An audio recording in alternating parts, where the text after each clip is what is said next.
The compound that we are is known as Brazilian barracoon. And barracoon is a Portuguese word meaning slave cell or storehouse where the slave were being stored. And I just realized that's right there is my name.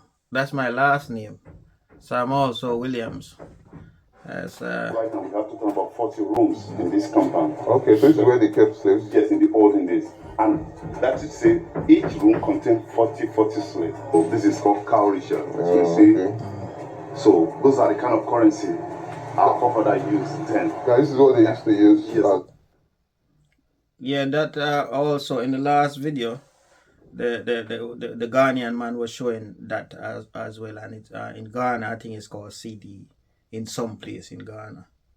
It means of Yes, but when they came, them say they can do business with our father with this kind of money. Right on the wall, these were some of the European products that were used in exchange for the slave when they arrived. Like if the European give you one umbrella, yeah, you give them 40 human beings as a slave. Okay. Is this one of the rooms that this 40 people? Yes, yeah. 40 people? 40, yeah. Inside here? Yeah, and we have 40 rooms in the compound. Wow. This one is called covering yoke.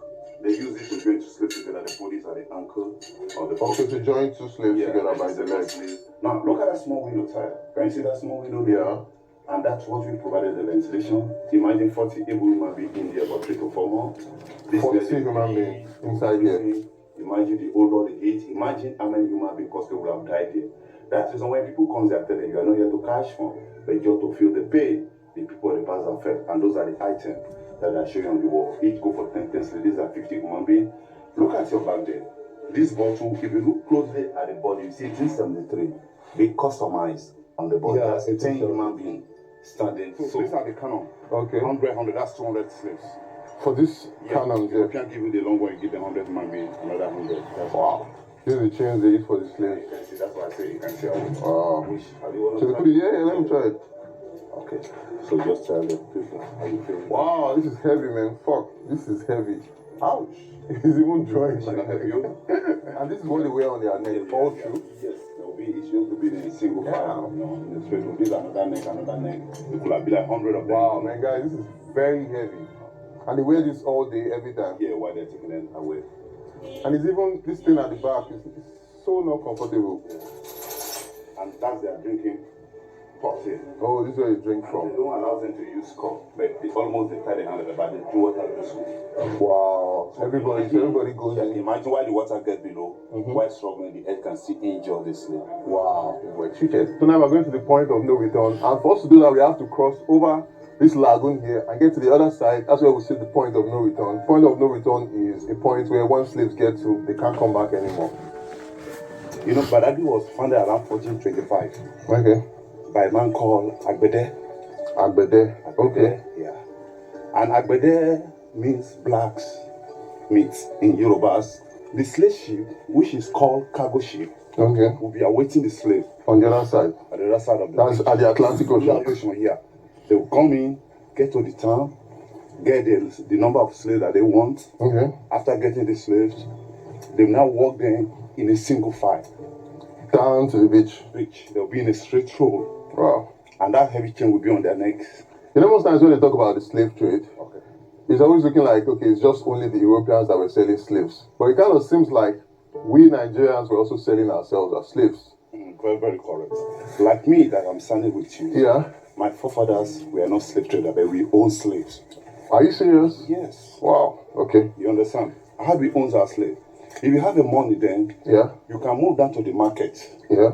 and buy your slaves. In the Okay. market, you buy slaves. Wow. So they used to sell slaves like food. Like Like going goods. to Mr. You Biggs. see, this is what really happens. You see, it's of two sides of it. Okay. In some part of Congo, even part of Nigeria, Yeah. there's some places that they invaded Okay. and they took the people away forcefully as a slave. Okay. But in some part of it, there's some part where by the Africans, locals or the chiefs, the warrior, they are also their facilitators. They sell their own people. Because when they came, okay, they we fought war then. Okay. You know, man you want to dominate your domain, your kingdom. Okay. You understand? That ego is within us. You Yeah. understand? Yeah. So Like now, if your village and my village had a fight, Yeah. eventually, if you won the fight, you take the people away as a slave to your own town. To your own town. Just like, yeah. Prisoners you of understand? war. Just like they do in war. War, yeah. okay, the victim of war, you understand? Yeah. So they will be working for you. Yeah. But when the European POW, prisoners of war. I knew that some of us was not just peasant and whatever it is. We were great warriors who became prisoners of war because those other African tribe had their weapon from the European, which was superior to what we was using at the time. So we're not just peasants. We sometimes kings and generals that was taken as POW and then sold to the European. they met the trade on ground. Oh, they met the slave trade. So the slave trade was already happening when they Before came. they arrived here. Wow. So they met the trade on ground. Okay. We been enslaving ourselves before they arrived Africa. We betrayed ourselves, which is still happening up to date. Up to today, yeah. That's where I'm going to with this, yeah. So if you check record, go and check record, or quote me. Yeah. Most of the slave facilities, their children were the ones still ruling in Africa up to date. Yeah. So you see the same. You hear what he said? He said if you check record right now, the record, most of the people who is in political position and leaders and things like that, their forefathers was participating in them time. Those that is in leadership, so the leaders and the kings and the chiefs should also pay reparations. Going on up till date, the blames are on both sides. The European and the African. Because you understand. Yeah. As a child, when I was growing up, the story my own forefather, my grandfather, my father used to tell me then about who we are on the surface of earth. I realized that we are very, very powerful. We can disappear. You can tell the ground to open, it will open. That's Africans, right? Yes. Yeah. How comes the European comes around and force us to do what we want to do, yeah? Later, as I now realize that we sold ourselves into slavery. They know that we are very, very powerful. They know who we are. You understand? But it seems we don't know who we are. We don't know the power that we have. We know that we are very powerful. Out of 12 disciples, there always be Judas. You understand? Somebody must be true that still. You understand? True that. Slave spirit actuation. Well. Let's say the water. So buttress. Now, who dug this well? That's the question. This well was dug by the African chiefs. By the chiefs. Why do they have to dug the well? Good. Now, the movement of Africans to America through that it's known as Middle Passage. They call it Middle Passage. And the name of the slave ship is called cargo ship, which could take like 600, 700. You know, it was the Portuguese that started the trade. Yeah. Most of the slaves moved from Africa then, they students to Lisbon. Okay. Lisbon is a very big slave market in Portugal then. Yeah. Where everybody get their slave. Then later, along that, the English joined. And the name of the first slave ship is Vinny Jesus of Lubeck, or Good Ship Jesus, owned by King Henry VIII of England then. But later, Queen Elizabeth rented it out to one of the slave party called John Hawkins. And they started taking Africans away as a slave to work for them. And most of the town in America, even though the White House underground was built by black people. Now, on the slave ship, we could have like 600, 700, 200. It depends the size of the slave ship. And the crew, they were taking the slave away. They are no more that private to plastic copy. They were taking like 600 or 300 slaves away.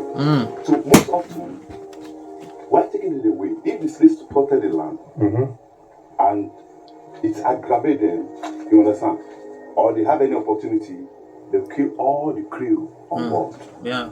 They will not add the sailor to sail down to any available land. They will not occupy. The only person they will not kill them is the sailor. They will ask the sailor to sail back to any available. I think that's what happened in Guadeloupe and some part, most of the Caribbean. Okay. Haiti, all those places, yeah. So now the African chiefs came up with idea. What can they do so that the slave will be less aggressive? That's where they have to talk about. Once the slave walk in a single file without heavy chain, the stopover will be here. They give them the water to drink. When they consume the water, we are told that they will lose their memory. Wow, it will wipe their memory? It's not for life, for 3 to 4 months.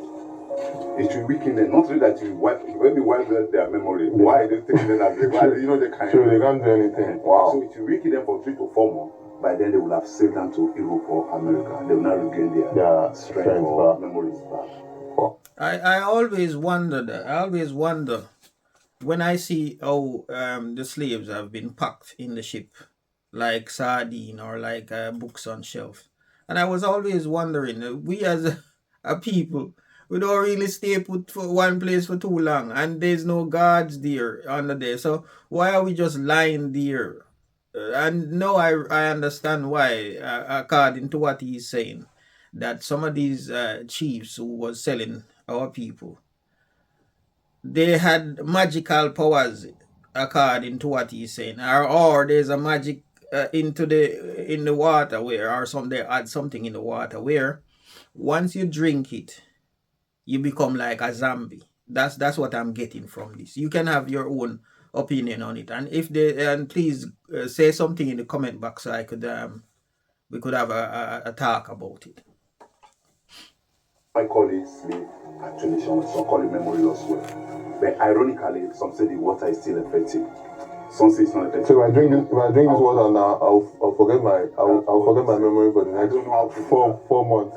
So 4 months to 3-4 months. But some say the power is still there. Some say it's still effective. Some say it's not effective. But we don't know how to do this because we never see a single source. Okay, let me try it. Although sometimes you see some tourists say they will take it, but when we get here, you know that the water is dirty. Yeah. Discourages. Yeah. So that's the way. After giving the water, they will now move them to the point of no return. But this well was done by Africans. Chiefs, yeah. The chiefs. Yeah. Even on independent.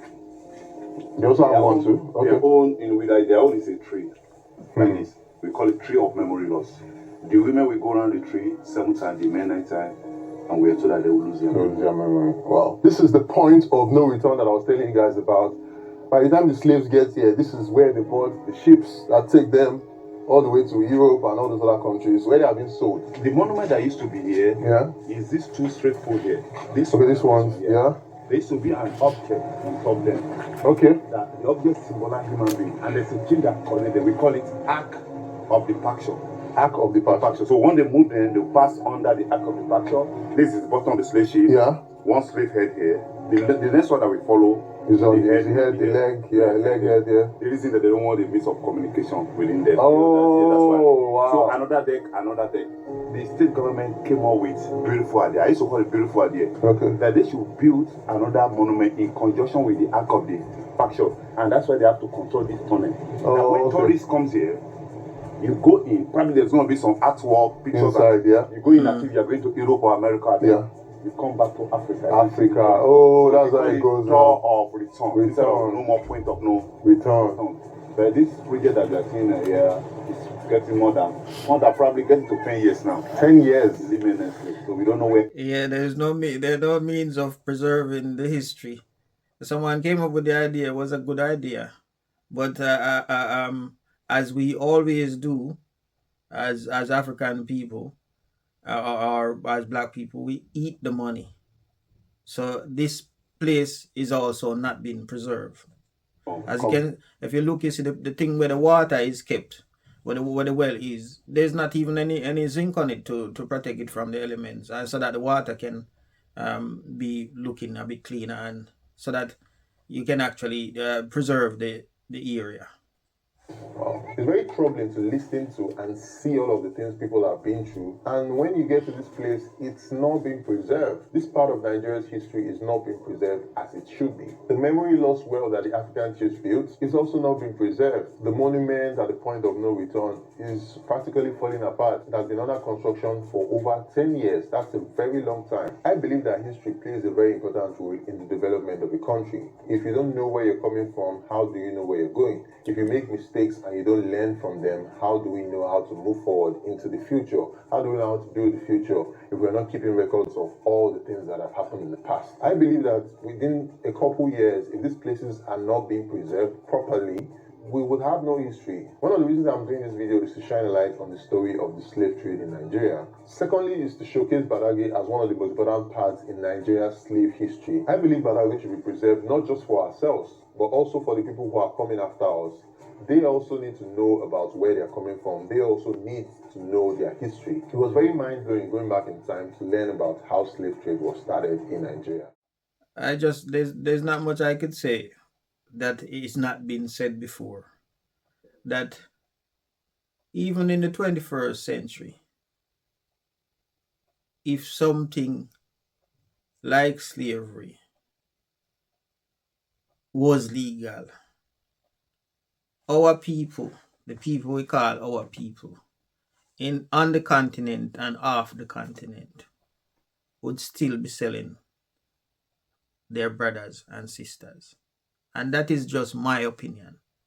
Please let me know your opinion. And also, if please let me know if African leaders, kings, and chiefs should also pay reparation. I think they should. They should also make it accessible for those of us that has been kidnapped and sold across lands and seas to access land for free, to make it accessible for free, because I believe when we were taken, we was dispossessed and our property was occupied, and I believe that it should be given back. That could be a part of the reparation. People like His Majesty Emperor Selassie is one of the only leader that I can remember that offer land for us that is returning for free. So even though it didn't go far enough in terms of citizenship. So I would like to hear from you if you know of any country who is asking the kidnapped ones to return and also giving back the properties or lands, or give something in terms of reparation. It don't have to be money. It could be in give some properties or a piece of land so that we can start and develop on there. Please tell me what you think about this type of video. Thank you for watching to the end. Please subscribe and have a wonderful day. An umbrella. European will give our forefather one umbrella and they collect 40 human beings as a slave. Is that not funny? A human being, European will give our father one umbrella in a of 40 human beings as a slave. And we see how the surviving umbrella that I'm going to show you guys later. We have a bottle of 1873 from Vienna, Austria, inside the museum that go for 10 human beings as a slave. European will give our father this and collect 10 human beings as a slave. Now, European will give our forefather one plate and they collect 10 human beings as a slave.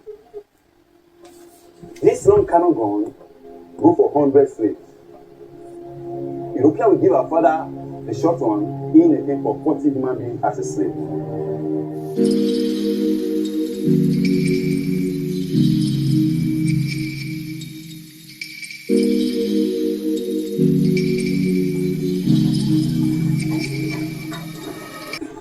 The movement of Africans through the voyage to America is known as Middle Passage. Everybody say Middle Passage. Middle Passage. I can't hear you. Middle Passage. And the name of the first slave ship that ever took them across the Atlantic Ocean is being named Jesus of Lubeck. Everybody say Jesus of Lubeck. Jesus of Lubeck. Or Good Ship Jesus. The ship was owned by King Henry VIII of England. But later, Queen Elizabeth rented it to one of the slave facilitators, John Hawking, and they started taking Africa as a slave. And they call it trade because it's a business that they were doing then. If you look clearly, you see unknown destination. I will say unknown destination. Now, the reason why they call it unknown destination, the slaves don't even know where they're taking them to. They don't know if there is any country called America or Europe. That's why they call it unknown destination. We'll be walking on the same route that slave walked for 400 years, around 16th centuries. That's when the trade began. And it ended in Africa 1870. That will give you 400 years in slavery. So we'll be walking on the route, then with that heavy chains on their neck, the slave walk in a single file, to the point of no, but at the interval, there will be a stopover. Then I'll be introducing to you the water that they should give them to drink for them to lose their memory. Yeah, let's go to the point of no return. Ao mami sheru, Mami Cheru. ako mami sheru, Mami Cheru. ao mami sheru, Mami Cheru. ao mami sheru, Mami Cheru. Once they reach here, every slave must drink out of this well water. Must what? Drink out of this well water. The well was dug by the African chiefs. Who dug the well? African chiefs. Those that are doing the business, those that are doing the trade, were the ones that dug the well. Now, once they reach here, they will fetch this water. They will not give the slave to drink. When the slave consume the water, they will lose their memories. It should calm them down. They'll be less aggressive. They will not be able to fight. They'll just look calm.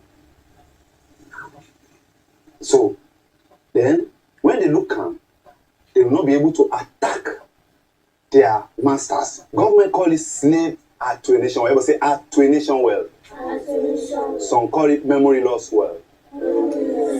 So, after giving them the water, they will now move them to the point of no return. Now we are heading to where? But we will return because we are not listening. Now this is the Atlantic Ocean. The slave ship, because of the turbulence of the water, the slave ship will be a few kilometers because it's bigger, the cargo ship. Then they will use a smaller ship, a smaller boat. Down here, they'll be taking the slave in batches into the bigger ship before they'll be taken to America or Europe. Ao mami sheru. You're not singing. Ao mami sheru. Ao mami sheru.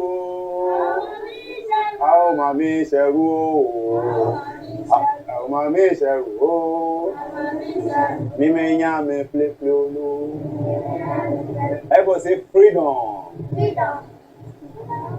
Back to Badagry.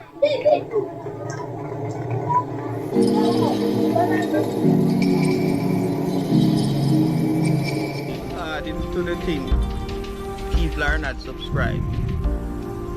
Please subscribe, and the subscription